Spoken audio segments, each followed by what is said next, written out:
Are we behind on these? Oh yeah, we haven't had an episode to put out for the last few weeks. We haven't done anything. We have no episodes. I know, I have no idea. I have no idea. To watch who?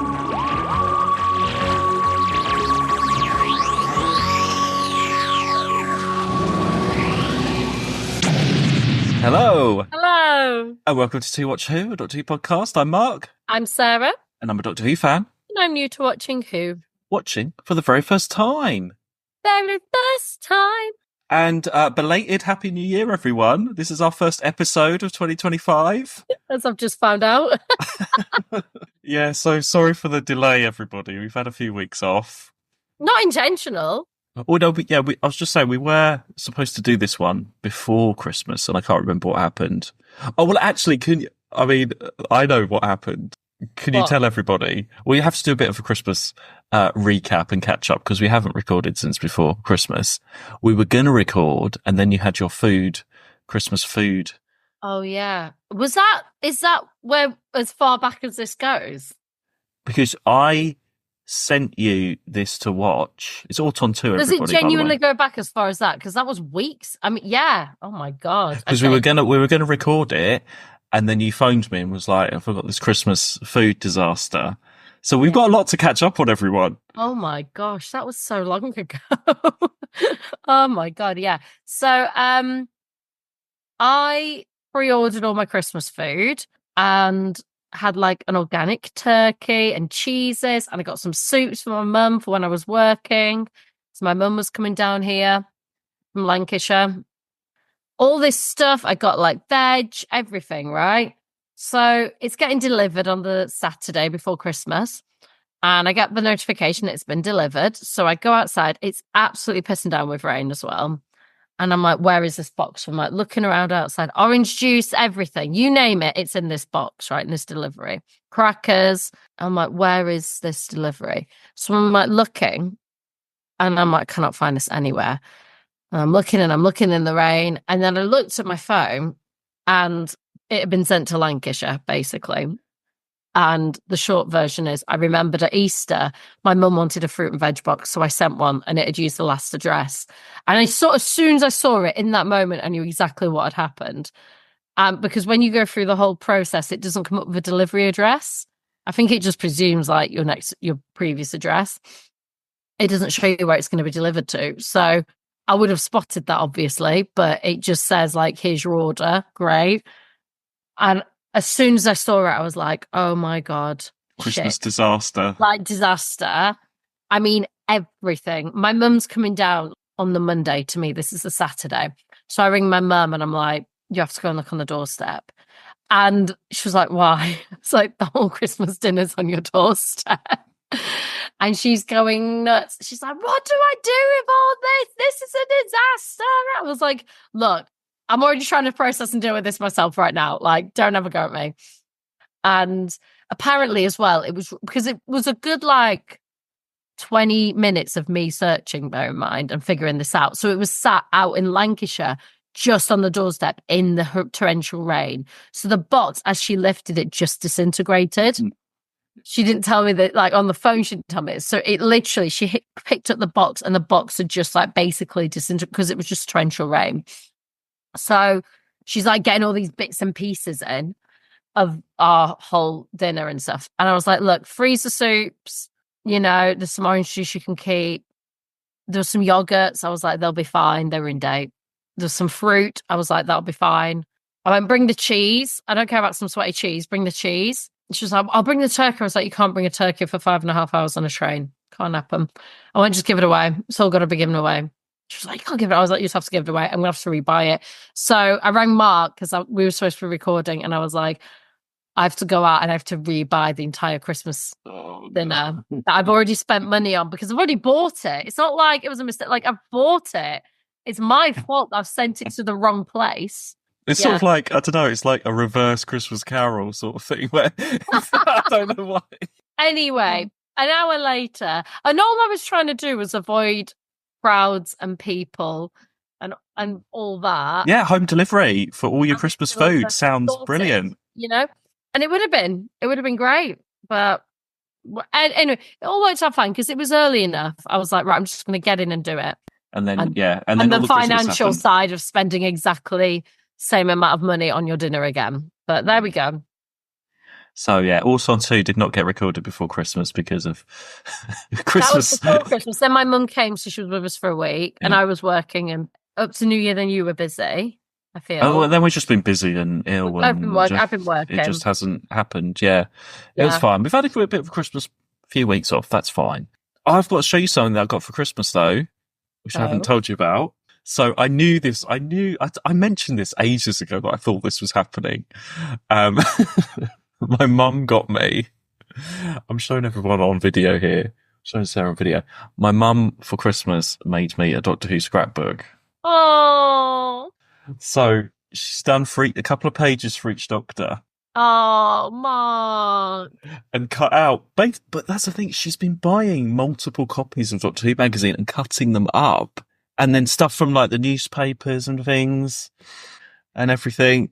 Right, so, and all of that. So I got it goes up all the Doctors, right up to Ncuti Gatwa and Peter Capaldi and stuff. So yeah. So I can add to that with other cuttings and things. I knew she was doing that. That's but cute. I was like, I don't know. Anyway, so I can't stop her cutting up Doctor Who magazines and buying like multiple copies of them. But I'm sure Doctor Who magazine aren't complaining. Yeah, so that was a nice Doctor Who thing, and we got the official 2 Watch Who calendar from Fraser. I know. There it is. Official. It says the official. It says official. So January, it's got some of our Oscar winners there. So there's Charlie the Barman in January with Susan and Barbara. So thank you so much, Fraser, for that. Well, I'm going to use it to plan out our episodes and things on here. So that's, I don't know if maybe that's a hint. It's like you need a calendar to so we remember what we've done, what we've said, what's coming up. Yeah. Oh, how was Hamilton? Hamilton was great. So we saw that on Christmas Eve. That was really good. Really good. Great cast.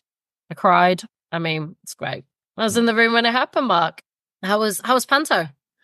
Oh, yes, Panto, Panto here locally. Yeah, it was great. It was funny. The jokes are quite rude. Some of the... Yeah, Panto jokes are rude. I mean, you know my feelings on this. But in a different... Like, they're rude, but the kids wouldn't get it. Kids get things. There was one about... oh, why are you out of breath? Didn't you come on the bus? And she went, yeah, I made it look like it was an asthma attack. Oh, and we should talk about what we got each other for Christmas. Oh, yes. Mine's here. Yes, Mine is here. So Mark got me this amazing picture, which is brilliant, on my desk. So it's a Bob's Burgers seat, me and the cat in it. Brilliant.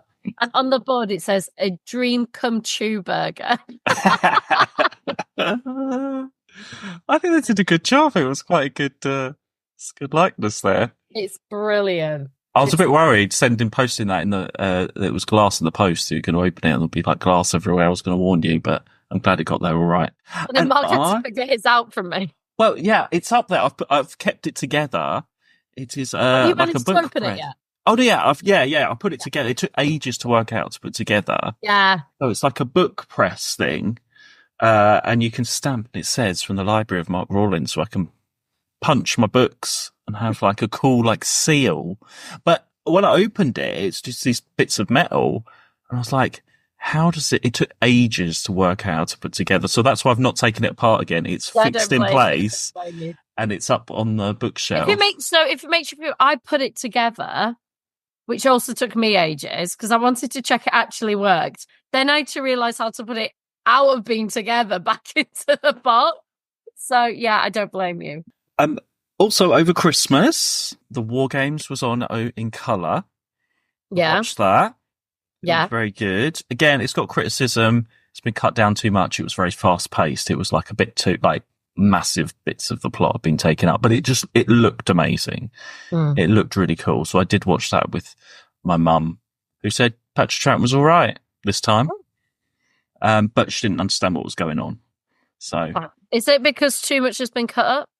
I think so. Yeah, it was very bitty. And also, and then they've done, I showed you as well at the end where they put like Peter Capaldi and Matt Smith and Jodie Whittaker at the end where he's looking at the other faces. And then they've like done a sort of CGI version of the regeneration. So John Pertwee's at the end now in the TARDIS and stuff. There's a whole big sequence at the end. Very good. Also, Joy to the World, the Doctor Who Christmas special was on as well. Watch that. Yeah, that was good as well.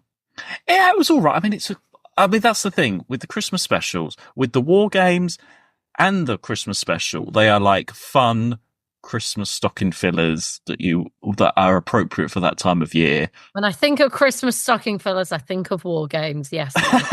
Well, no, that's the thing. It's like I'm not going to be like that's not going to be the version of War Games I watch again. It's a nice novelty. All of that money and time spent on colorizing the War Games, you could have animated a new episode with that. I don't know what the reason is. And well, they say it gets younger people in who's put off by black and white and stuff. But I don't think young people are put off by black and white. I don't think younger people are complete morons who see something black and white and it's like, oh, I can't watch that. If you're into Doctor Who, especially, and you want to watch older 60s Doctor Who, it proves that, me as a child, Ross and Tom at school and everyone, we all watched black and white Doctor Who. Nobody even mentioned it. We just knew it's older stuff. It's in black and white. None of us were like, oh, I can't watch that. It's not in colour. Yeah, but you're a different generation again, Yeah, Mark. but it's not in colour and it's not cut down.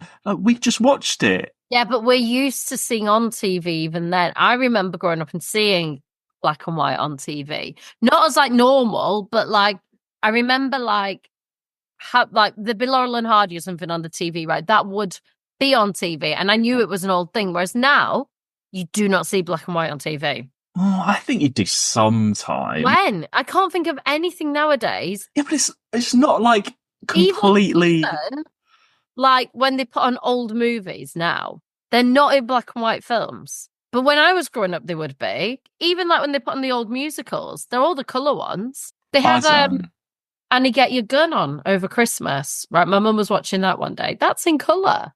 Oh, yeah, but to say you've got to have it colorized, otherwise kids won't watch it. I don't know. I think that's anyway. I don't think it needs it. It's hard for us to understand because we grew up with elements of it, knowing the difference. But the reality is, like younger people today, I mean, they didn't grow up with a tape recorder. They didn't grow up with VHS. Well, I feel sorry for them. Shrugging now. Well, fine. If that's what they want, but I think the money could be spent better elsewhere. I think it's a little bit of a waste of time, but it does look cool. It does look great. And Joy to the World was great again. Everyone's got an opinion on that one. It was weird, the COVID stuff.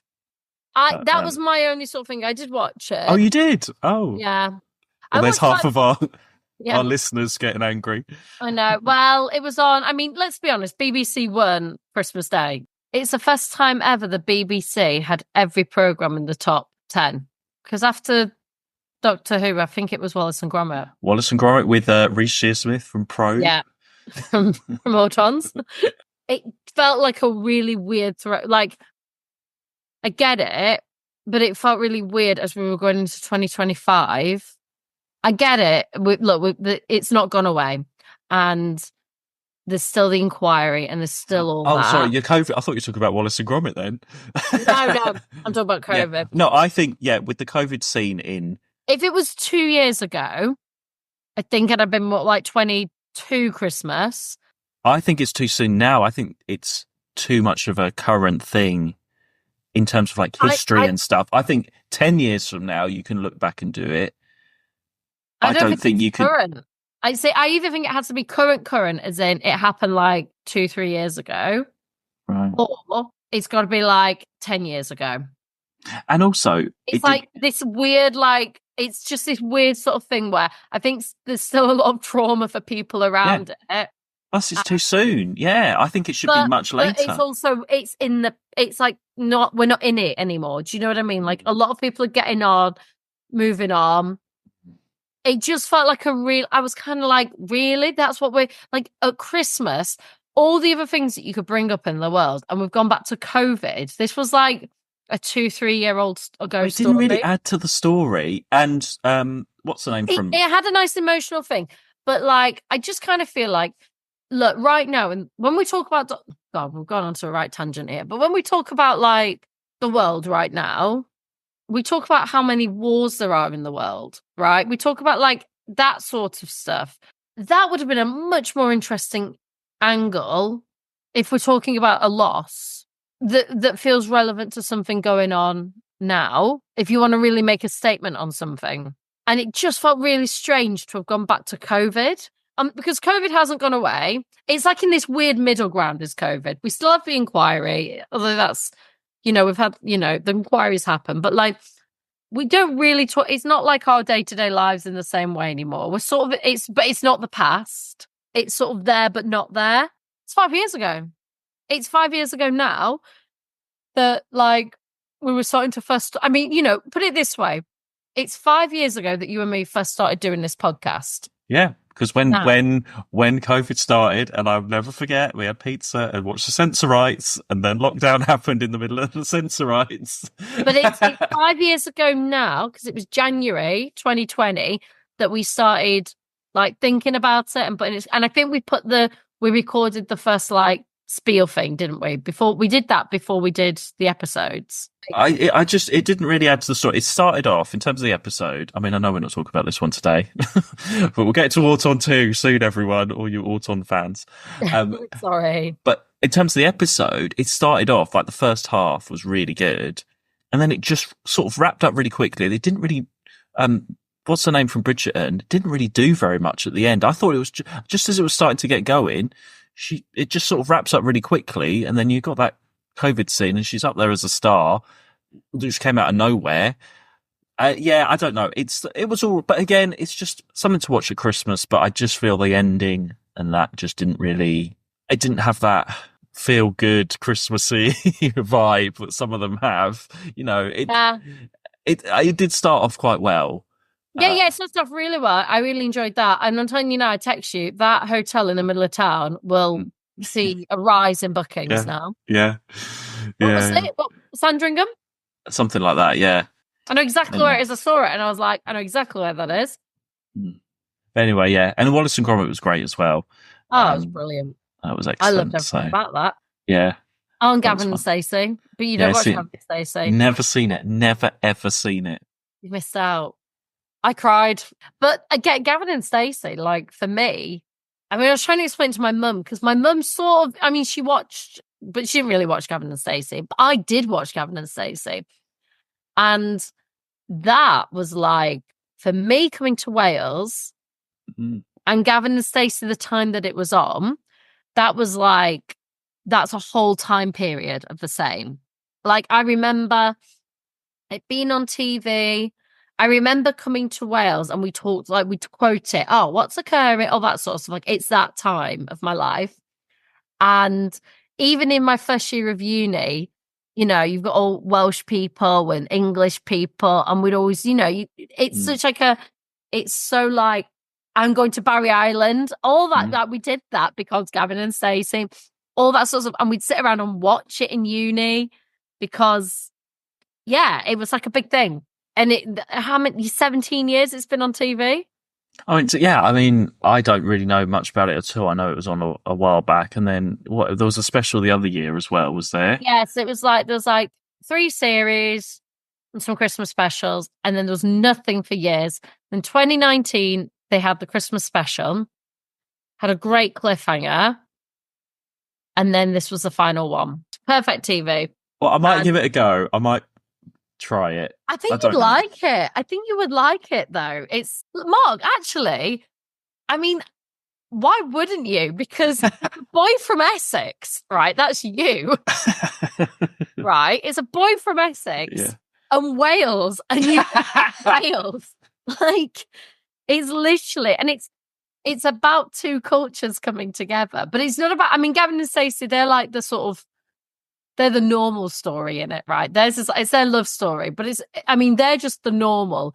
Every other character in it, it's about how those 2 people coming together bring all these other characters together and combine lives. And it's great. It's so, And it's sort of real. There's a real realness to it that's just ridiculous in the way that life is ridiculous. I might try. I might give it a try from the beginning.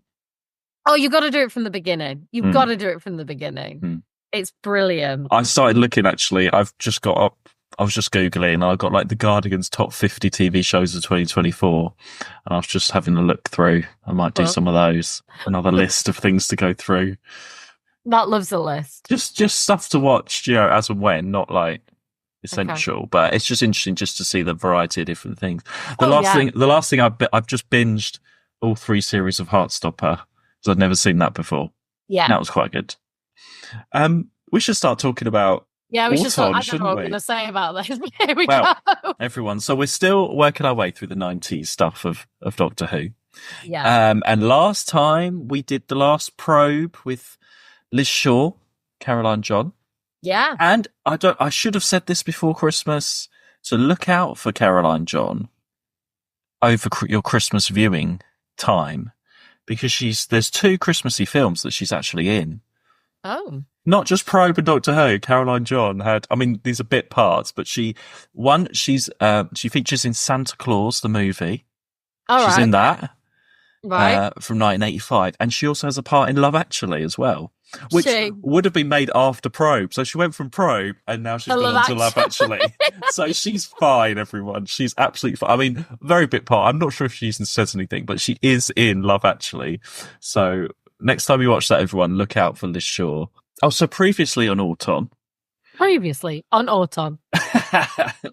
really liked that story, didn't we? And it was all set in the one place in the warehouse, and we really liked the characters. We had Dr. Sal and Lockwood. And I also did mention in our last episode that listener Blaine, who was in Auton as an Auton and a soldier, he got in touch with us, and I'm just going to read out what he sent to us on Blue Sky. He says, glad you liked Auton. Just to answer a few of your musings during the episode, we filmed it over a few days in a TV studio in the University of Harrow. Yet the bedroom set was, in the same place as the warehouse. However, the door didn't close properly, so whenever they shut it, I'm lying on the floor holding it to make sure it doesn't swing open again. In total, there were 2 Auton costumes. He was the main Auton that got blown up several times. And Reece Shearsmith shot me in the face with a blank one at one point. Also, I was briefly set alight when one of the pyrotechnics didn't quite burst out through the back of my Auton costume as intended and remained inside the boiler suit when it detonated. Oh. It was huge fun, though. We properly got to go outside to many locations for Auton 2 afterwards, including to the seaside. So, that's what we left it on, didn't we? You were saying, what's it going to be like outside? And this is Auton on location this time. Well, should I just go through it then and see because you don't look particularly impressed. Well, this was a bit of a struggle. I think it's a mix of reasons. 1, I think it's just January. 2, I'm watching because normally I'm watching it on my TV, but I'm not, because Mark's making me watch it on his weird Russian website. So I'm watching it on my phone. Mark's like, there's no pleasing Sarah. No, I was just thinking, because I've got this, but this is one I had spare. I was going to post you the DVD, so you could have watched it on TV, but never mind. But I think that also, because I'm watching it small, I think I find it harder in that sense. So it's not that I didn't enjoy it as much. I think for different reasons, this was harder today. It starts off with this truck going missing, a truck of Autons going missing. And I feel like it's 6 months or something later than the other one. So... See, I thought it was 2 years. Oh, maybe. Okay. Between 6 months and 2 years later. Between that time, some Autons have gone missing. And Dr. Sal is working with Lockwood. So they've got a relationship. It's like the Doctor and Liz Shaw, basically. Yeah. It's that kind of thing. Although I don't think Dr. Sal is in this one as much. I think the actress had other engagements. That's why she's only in the early scenes. Yeah. I think that's what it is. Because she's sort of written out a little bit after it gets going.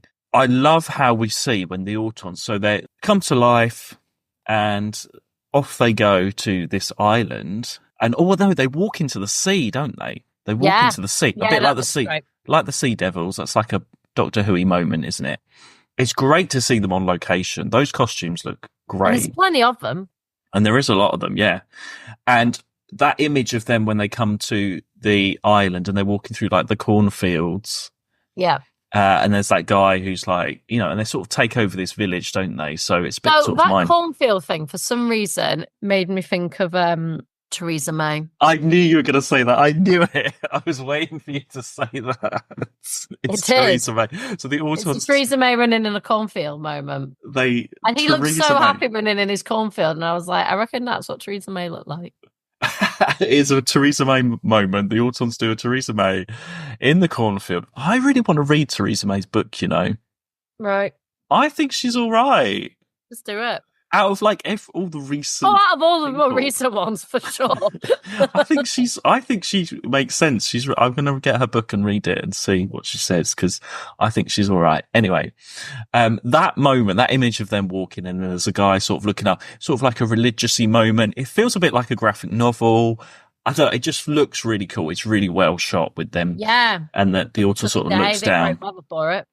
For like aliens that don't speak, they have Yeah. a lot of presence and they actually do quite a lot. Meanwhile, Lockwood and everyone are on there. They're like, where are these Autons gone? We need to find them. So the investigation starts, the sort of X-Files moment starts. It's also made clear that he signed the order for them to be moved. Yeah, so there was that weird thing last time, wasn't there, where he was like, knew a bit more and kept going into trances and sort of could read people's minds and stuff. And you don't really get that many answers here. No. As if like something's influencing him. Is it like actually the people on their side, like the unit people, or is it somebody else, or The whatever? closest we get is what's her name saying, do they know about you? Oh yeah, so we've got a new character. I think because there's no Dr. Sal, we've got to have a new character. No, Dr. Sal says on the phone, do they know about you? Oh, right. So yeah, so Dr. Sal, why are we calling her Dr. Sal? Dr. Sal, Sally Dr. Arnold.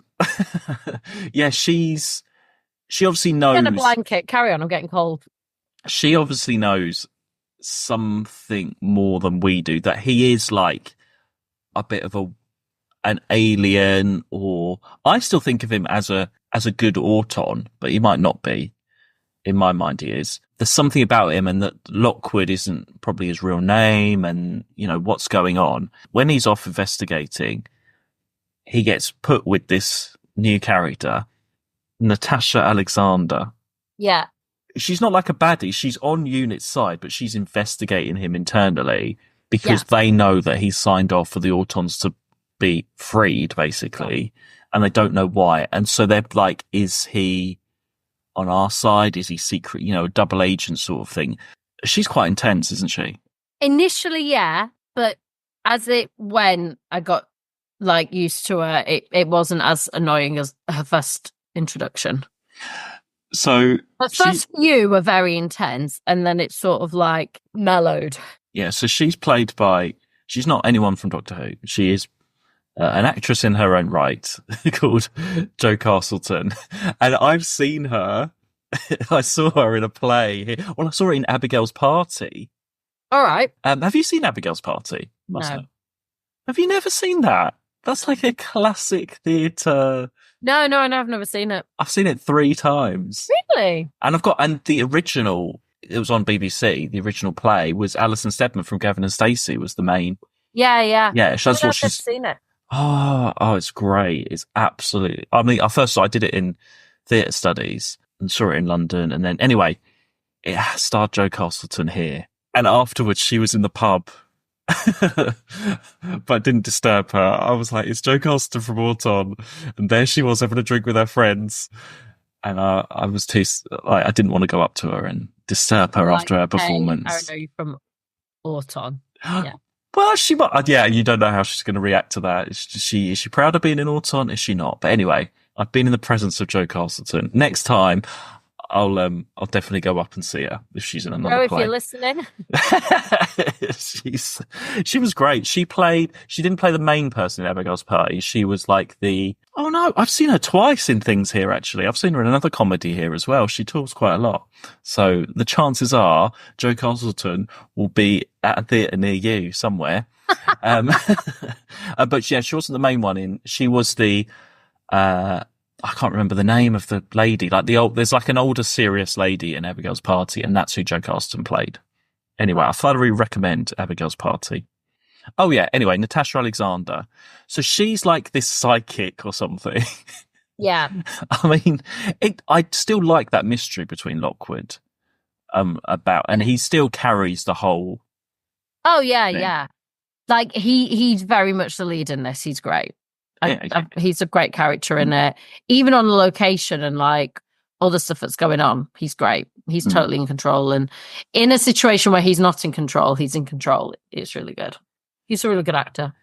And you have like this village. It's very like the Demons, where the whole village has been taken over. It remind me of the Demons, actually. And you've got like the vicar who is an island. Is it an island? Oh, it's an island. It's supposed to be an island, yeah. Oh, an island or in Ireland? An island. Oh, right. I thought you said it's in Ireland, like you'd looked up the locations. No, and it's an island. I feel like it's an island. Yeah, I know all about it. Could be. It's supposed to be an island, isn't it? Oh, God. There we go. It is an island. Yes. So this village island thing place has the vicar, who is the baddie, Winslet, who is the bad Auton. I mean, it's definitely a throwback to the Demons. It's very demonsy. Very. And then there's this other guy, the Winkfield guy, so everyone's sort of brainwashed and taken over, aren't they? And they're all going into the church and you know, all of that's happening. And what's his name? Oh, Darren. He is taken over, but he's hidden his girlfriend in the shed. And they know he has. She's not taken over. She's resisted, and she's hiding out in the shed. I mean, right next to the church. Of all the places, it's not going to. It's not going to just. Oh, the coast is clear now. Come out of the shed. How long did she think? Out if he was taken over, or if he's like willingly going along with it. I felt like he was taken over, but it was sort of fading a bit. Like it was still like the memory of her was like bringing him out of it, sort of thing. Right. I think because he was very like he loved seeing those Autons in the wheat field. Like, he was loving it. I loved the scene where everyone's just going about their life and there's just Autons in the village. Yeah, it's great. Enjoyed that. Yeah. I don't know. I really enjoyed that scene. But the lady in the shed, who has been she was the doctor in Probe twice. Oh. She's the one that examined the pussy eyes that time in Probe. Anyway, she plays girlfriend in Shed this time round. And I just don't know how long she thought she was going to stay in there for. How long has it been? Where's your food coming from? Just don't, if you're going to like resist, get away off the island. Don't live in a shed next to the church. She's probably been locked in there, probably against her will. No, she was like, is it safe to come out? Well, she might have been saying to him, is it safe to come out? Yeah, and he's like, no, stay in there for however many days. No, anyway, the shed is not the best place to hide. Sorry. Anyway, so that's all going on. And meanwhile, Lockwood and the army and everyone, they get in a boat over to the island with Natasha Alexander in tow. Yeah. And we've got all this stuff in the forest, and there's like a shootout between Autons and Unit, which again, very Doctor Who. Yeah. It's always going to happen. Unit always have to sit down and shoot at things for a long time. And you think they know about Autons by now. There's a lot of just static shooting. I mean, it padded it out a bit, didn't it? It really padded it out. I would say there was about 10 minutes too much static shooting for my liking. Yeah, but I suppose in terms of the story, they've got to sit down and be like, okay, we've got Autons, this is happening. And then there's sort of conversations happening while all the shooting's going in the background. I know, but... Yeah, I know what you mean, though. It is a bit boring. But it's boring when it's in Doctor Who as well. Like, yeah. It's just a... Oh, yeah, thing. for sure, for sure. I hope they got all permission for, like, firearms and stuff. Now, they're all walking around with these guns. Well, you never know. I'm just looking at my notes. I wrote all these notes, by the way, like, about a month ago when I thought we were going to record. So I'm doing pretty well. Yeah, I know. I'm surprised you remember it. Well, I had it on video at the time, so I have watched it a few more times. It gets all a bit, again, churchy. The church stuff I didn't mind, actually. Like, the church stuff is all right. It's quite atmospheric. It's yeah. I mean, and the idea that you've got everybody, their mind, I suppose they're all sort of worshipping this thing. So, I mean, the nestings are all about like mind control and the consciousness and stuff, because it's literally the nesting consciousness. And what better consciousness to have than like a church setting thing? So it fits really well. Yeah. It's written really well. I mean, it does sort of come down. I mean, then you also get that CGI monster over the church towards the end. That is pretty good for a spin-off thing. All in all, I didn't think I wasn't sure how it was going to work outside of the one set, and I thought it all worked really well. It felt well contained. Being in the different locations, it felt fine. I mean, again, we're not talking hundreds of locations. There's about 4. You've got church and churchyard, the beach, the forest. Oh, and those weird porta cabins that they're in at the beginning, which is really odd. Because I don't know. Isn't Lockwood in his like dressing gown or something? It's like, what you do? Is this your office? I imagine that they were like maybe some port cabins they had on site. They were probably the offices they were using for filming him. And then the only other one is the village itself. That's it. Yeah. It's all very contained. But again, yeah, it's contained well, and it's enough for the story, and it's great to see all these different extras. I mean, poor old extras walking in and out then church all day and sitting there in the pews. Yeah, they worked really well. I mean, they'll put a little call like, oh, we're filming here for this if anyone wants to be in it. And having it around a church as well. Yeah, it's a great setting for a story. It doesn't outstay its welcome, and it's about 50 minutes. Yeah, I think they just do really well with these Auton ones. But I think it's the character stuff between Lockwood and Natasha in this one particularly is really great.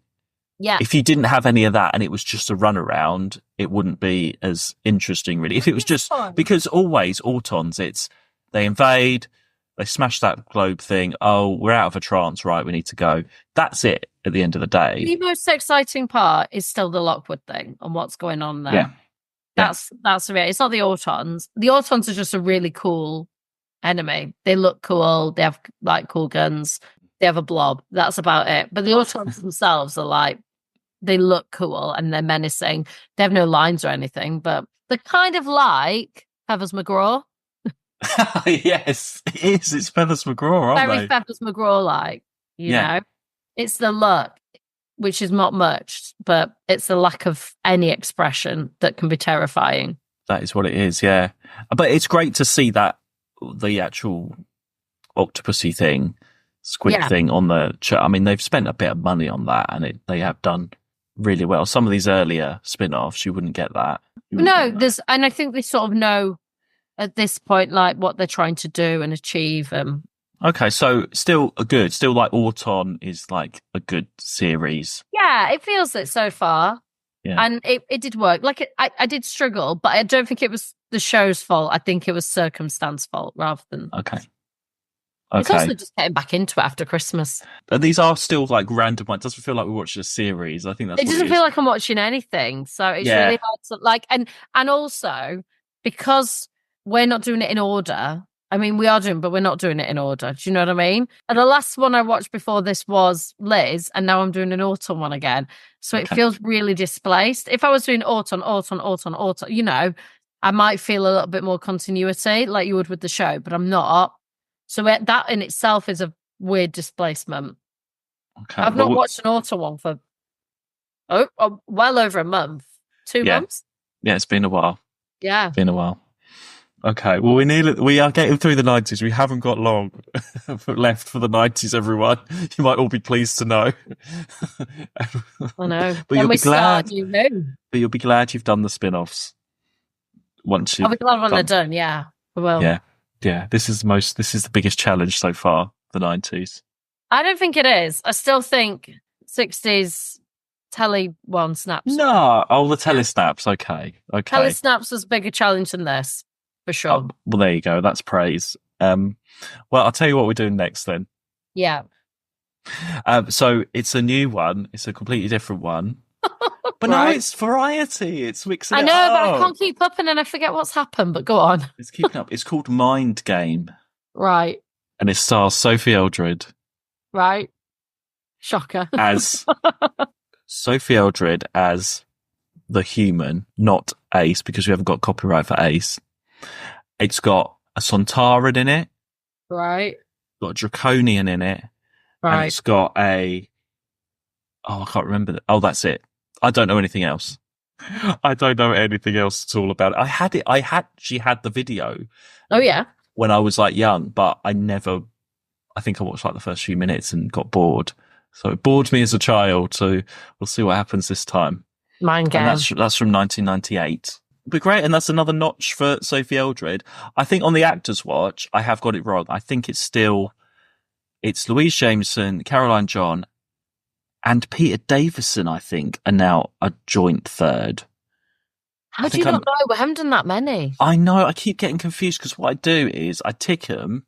I think, we're doing Mind Game next. I'll just tick that. And then when I sit down and watch it, I'm like, did I tick it or not? I better tick it again because I haven't ticked it. So that I can't remember if I've ticked it or not. I know it's the most simple thing just to make a list of the actors in it and see it, but I can't do it because I'm doing it like weeks apart. Anyway, we will see because whoever wins this gets the icon of the season. So yeah, so you need to make sure your maths is correct. I will double check it all.